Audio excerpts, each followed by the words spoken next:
Hey everyone, so here is the critical appreciation of the village song for this Sunday. The contents we will cover today are about the poet first, who is Sarojini Naidu, then critical appreciation, and at last conclusion. So here we go. First of all, about Sarojini Naidu.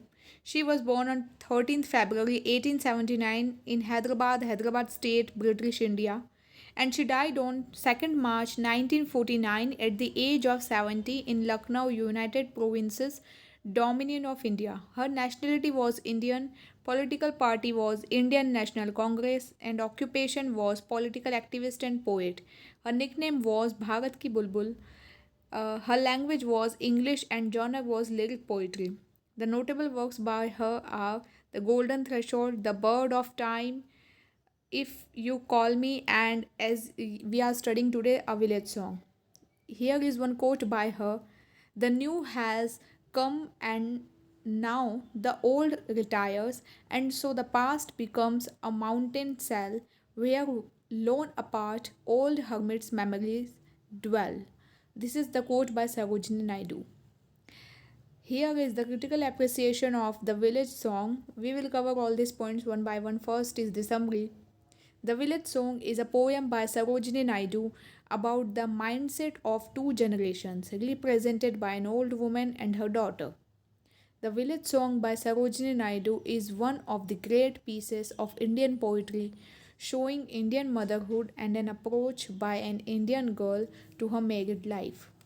The entire poem talks about the dialogues between an Indian mother and daughter regarding her marriage. The poem opens with a scene of rural household where the mother is pleading her daughter not to run off. It's an occasion of her marriage. The bride is bedecked with beautiful attire and ornaments as we see in Indian culture. Though she is bedecked beautifully, she is not happy. Don't know why. Maybe she is tender aged or she is showing childlike behavior. She doesn't want to get married. Seems she is bonded strongly with nature and feels unwilling to be shifted into a marital bond. In the poem, the poetess wants to tell us that worldly materials pleasures are fake ones. The cycle of life that runs in pleasure someday or the other ends in lasting sorrow. A time comes when the material pleasures prove hollow and are overpowered by the ultimate sorrow. As such, while living in the world, we should not materialistic. Next is theme of the poem. The theme of the poem is the comparison between the world of human beings that abounds in material pleasure and the world of nature that is contrary to it. The mother represents the material world. She recounts some of the features of this human's material world, like jewelry, marriage, bridal songs, cradle songs, sandal scented laser. It implies marriage and the birth of children and the honeymoon.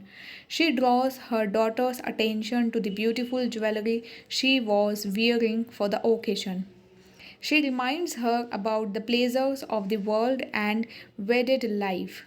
Motherhood and cradle songs will give much pleasure and fulfill of the world, fulfill of life. Mother also reminds her of the pleasure and bliss of material leisure. She reminds her daughter that that the saris have been woven with meticulous care in the silver and saffron color. The daughter represents the world of nature, the blossoming of champa and the islands in the river resounding with cuckoos cooing, and the gurgling of the streams attracts her. She knows that all those marriage laughter and fun and all the songs will end in sorrow. She feels life in the lap of nature gives enduring happiness. She says that the charm of the woods never disappears and the charm of the streams, forest and songs of the coil are endless sources of pleasure, they never fade away. She ends with the decision to leave the house and to go to have natural pleasures. So this is the theme of the poem. Next is structure of the poem. Here are some lines I am letting you know. Honey child, whither are you going? Whither means where are you going? Would you cast your jewels all to the breezes blowing? Would you leave the mother who on golden grain has fed you? Would you grieve the lover who is riding forth to wed you? Mother mine, to the wild forest I am going. So here, this is the last line.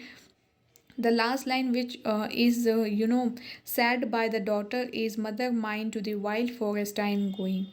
The village song is the poem divided into four stanzas, each having four lines.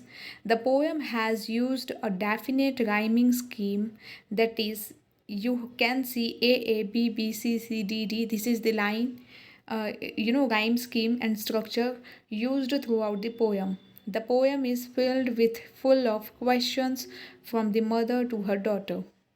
Next is repetition and anaphora. We all know that repetition and anaphora is also a figure of speech which is used in poems usually. So the author used lexical repetition to emphasize significant image. You would of bridal are repeated. Means these words are repeated continuously. The poet used anaphora at the beginning of some neighboring lines. The same words, would, your, they are repeated. There is poetic device epiphora at the end of some neighboring lines. Next is symbolism. The birds mentioned in the poem Village Song written by Sarojini Naidu symbolizes with time. The poet has beautifully intertwined the arrival of these birds with the timeline of the situations she expresses in the poem. Next is personification, the attribution of a personal nature or human characteristics to something non-human, or the representation of the abstract quality in human form. The laughter of the sun, morrow, honey child, world full of pleasures. This is the personification. The world is personified here. Next is alliteration. Alliteration is the repetition of the same sound. So, the occurrence of the same letter or sound at the beginning of adjacent or closely connected words is known as alliteration. So, there are three words, which are repeated again and again. The first word, like breezes blowing, B is repeated here. Golden grain, G is repeated, and mother mine, M is repeated here. Refrain. Honey child is refrain in this poem. So this is refrain. Next is anticlimax. The bridal songs and cradle songs have cadences of sorrow. The laughter of the sun today, the wind of death tomorrow. The laughter of the sun today, the wind of death tomorrow. This is the anticlimax, opposite, we can say. Next is reflection in the poem. In the poem, the speaker, a young village girl, is afraid of several things. She is fearful of the dark, serpents, evil spirits, storms, and the lightning. She is worried that serpents and evil spirits might attack her. So, this is reflection. Next and the last is conclusion. The charm of the streams, forest, and the song of the koil are the endless source of pleasure. They never fade away. The poem ends with a strong determination of the girl to leave the home and spend her life in the lap of nature, which can give ultimate pleasure to her. This is conclusion, and thank you for now. Bye to all.